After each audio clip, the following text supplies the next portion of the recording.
ফেসবুকেও বিভিন্ন দাবি দাওয়া নিয়ে কথা বলি, এইটুকুনি বলা যায় পরিচয়। এবং হ্যাঁ, অবশ্যই আমাদের ছাগলনাইয়া শুধু তা না, ফেনী, নোয়াখালী, কুমিল্লা, চিটাগং এবং ওইদিকে সিলেট, সুনামগঞ্জ, যেই জায়গাগুলোতে বন্যা হচ্ছে এবং উত্তরাঞ্চল, সমস্ত জায়গায় অবশ্যই এই সময় আমাদের পাশে দাঁড়ানো উচিত। এবং আমরা পাশে দাঁড়িয়েছি। আমরা দেখছি যে প্রচুর মানুষ এবং এত ত্রাণ যাচ্ছে এবং এত মানুষের আকুতি এবং এত মানুষের সাহায্য করারও একটা মানে তার যে একটা স্পৃহা, সব কিছুই আমরা দেখছি যে ব্যাপক আকারে। এবং এমন হচ্ছে যে আমরা ওইখানকার লোকজন বলতে বাধ্য হচ্ছেন যে আপনারা সবাই এসেন না, এসে এখানে আপনারা বিপদে পড়বেন, আপনারা বরঞ্চ খোঁজখবর নিয়ে আসেন।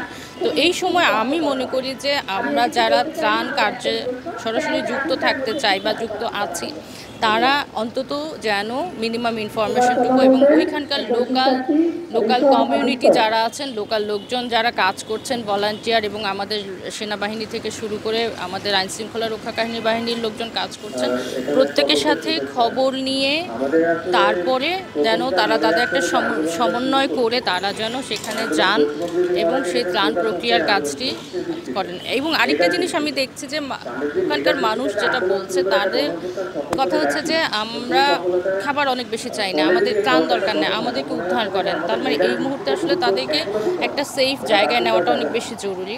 যারা আপনারা কাজ করছেন বা আমরা যারা ওখানে কাজ করছি, তাদের প্রত্যেকের প্রতি আমাদের অনুরোধ থাকবে যে তারা যেন এই জায়গাগুলোকে প্রায়োরিটি বেসিসে দেখেন, বিশেষ করে নারী শিশুকে প্রায়োরিটিতে দেখেন, কারণ তারা অনেক বেশি বিপজ্জনক অবস্থায় আছে। আমি সকালে দেখলাম একটা মাদ্রাসার, একটা মহিলা মাদ্রাসা সম্ভবত, ওখানে অনেকগুলো ছাত্রী আটকা পড়ে আছে।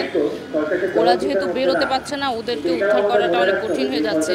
তা আমি অনুরোধ করব আপনাদের মাধ্যমে যে আমি জানি না এখনও তারা উদ্ধার হয়েছেন কিনা, সেই মাদ্রাসার ছাগলনাইয়াতে ওই মাদ্রাসাটি, সেই মাদ্রাসাতে যে তারা হচ্ছেন যে সেই মাদ্রাসা কোনো না কোনোভাবে সেই ছাত্রীটা যেন তারা উদ্ধার করে নিয়ে আসেন, কারণ ওখানে একটা বড় সংখ্যার ছাত্রী আটকা পড়ে আছেন। ওখানে একটা নাম্বারও আছে, আমি ফেসবুকে দেখেছি।